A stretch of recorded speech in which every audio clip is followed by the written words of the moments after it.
పట్టుదల, ఏకాగ్రతతో చదివితే సాధించలేనిది ఏమీ లేదని Osmania university commerce department professor Chennappa అన్నారు. మంగళవారం హనుమకొండ జిల్లా హసన్పర్తి మండలం చింతగట్టులోని ఎన్ఆర్ఐ కాలేజీ ఫ్రెషర్స్ పార్టీ ఘనంగా నిర్వహించారు. ఈ కార్యక్రమానికి ముఖ్య అతిథిగా Osmania university commerce department Chennappa హజరై మాటలాడుతూ చదువుకు పేదరికం అడ్డు కాదన్నారు. విద్యార్థులు సమయాన్ని వృథా చేయకుండా చదువుకొని జీవితంలో గొప్ప స్థాయికి ఎదగాలన్నారు. చదువుతో గౌరవం, విలువ లభిస్తాయని తెలిపారు. అనంతరం విద్యార్థుల సాంస్కృతిక ప్రదర్శనలు ఆకట్టుకున్నాయి.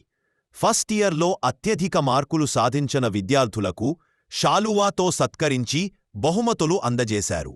ఈ కార్యక్రమంలో ఎన్ఆర్ఐ యాజమాన్యం జక్కుల రాజు యాదవ్, శోభరెడ్డి, దట్టయ్య యాదవ్ డైరెక్టర్లు పాల్గొన్నారు. మా కాలేజ్లో ఫ్రెషర్స్ పార్టీ చేసుకున్నాం. చాలా బాగా అనిపించింది. అందరూ మంచిగా డాన్స్ చేశారు. మేము ఫోక్ డాన్స్